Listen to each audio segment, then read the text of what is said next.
Pasado alas 5 ng hapon nang ako ay lumabas para bumiyahe bilang isang MC Taxi. Dito nga pala ako tumambay sa Edison Avenue. 5:22 na ng hapon nang pasukan ako ng unang booking. Kaya dali-dali ko na itong pinuntahan at baka ako pa ay maunahan. Bilis ko lang itong narating dahil malapit lang din ako sa area. Message nga pala dito si sir upang ipaalam na siya ay palabas na. Nung dumating nga si sir ay inalo ko kaagad ng shower cap. Ang sagot naman ni sir ay wag na. Helmet na lang, okay na. Inalo ko na din ng kusa na sa box niya na lang ilagay yung ibang dala niya. Nang di naman mahirapan sa pagbitbit habang nakasakay siya. At dito nga ay nabanggit ko na siya ang unang customer ko. Natanungan ni sir kung ako ba ay galing din ng trabaho. Sabi ko naman ay hindi po at ako po ay taga-Looban lang. Papunta nga pala itong Pasay mula dito sa Paranaque na may layong 7 kilometers at 30 minutes na estimated time na biyahe. Dahil matraffic na rin sa EDSA. 104 nga pala yung kanyang pamasahe. At nung makasakay na nga ng maayos si sir ay kami na rin ay umalis. Maluwag naman yung kalsada kaya mabilis lang namin narating ang West Service Road. Dumaan na nga pala muna ako sa may gas station para magpakarga. Wala na kasing isang guhit nung tiningnan ko yung fuel gauge ng motor ko. At sinabi ko nga pala kay kuya, full tank 200 sagad mo hanggang huling pata kasi mahal yung gasolina. Kalipas ang mahabang minuto ay sa wakas na ibaba ko na din ang unang pasahero ko. Binayad nga pala sa akin ni sir dito 120 pesos, di na kinuha yung sukli kaya naman ako ay napangiti. Tip kaagad ako na 16 pesos, solid talaga. Kaya naman nasabi ko kay sir, sana masakay ko siya ulit. At dito nga ay napansin ko na makulimlim yung kalangitan. At nagbabadya na naman umulan, naku po, wag naman sana. At di nga kalaunan ay umambon, kaya naman inilabas ko na kaagad ang aking mahiwagang pangbalot ng cellphone.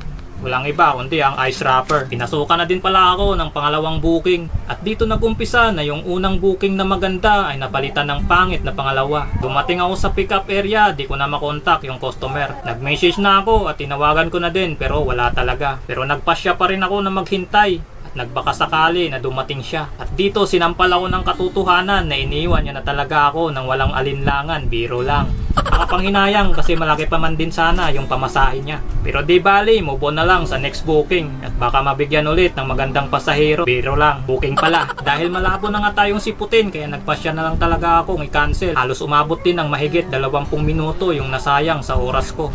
Yung akala ko na magandang panimula ay napalitan ng pangit na pangalawa. Yung mga ganitong senaryo ay madalas talaga namin na-encounter at hindi ito nawawala. Feeling ko lang sana sa lahat ng mga customer ng isang MC Taxi na kapag kayo ay nag-double book o nagpasya na ayaw nang sumakay ay mas maigi na lang na i-cancel ng maaga at sayang yung gasolina. Dahil nangyari na at wala naman akong magagawa, move on na lang sa susunod na pasahero. Ikalaunan, nagkaroon na din ako ng panibagong booking. Mula dito sa Pasay, papunta naman itong San Juan, Manila. Tinawagan ko nga pala muna si ma'am, panigurado lang, mahirap na, baka ma-Indian na naman ako. Papunta na nga pala ako nito sa sumunod na pasahero. Nang makarating nga ako sa pick-up location kung nasaan, andun si ma'am na matyagang naghihintay sa aking pagdating. May lumapit ka agar sa akin, kaya naman tinanong ko agar ang pangalan. Nang makonfirm naman, agad ko itong inabutan ng hairnet. Sinabihan ko na din na para sa ulo ito. May nag-trending kasi nakaraan kung saan sa mukha niya nilagay dahil na din siguro sa pagod. Inabot ko na rin yung helmet. Inalok ko na din si ma'am na pwede niyang ilagay yung bag niya sa loob ng box ko para hindi mabasa kung sakali biglang bumuhos yung ulan. Medyo nahirapan si ma'am mag-lock ng helmet kaya ako nang gumawa, walang halong mali siya for safety purposes. Gusto nyo higpitan natin? Okay naman. Nung okay na ay umalis na din kami.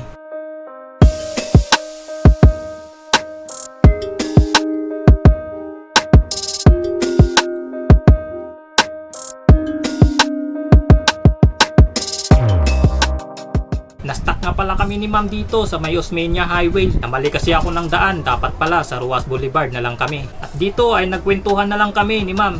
Kaya hindi rin na boring yung biyahe namin.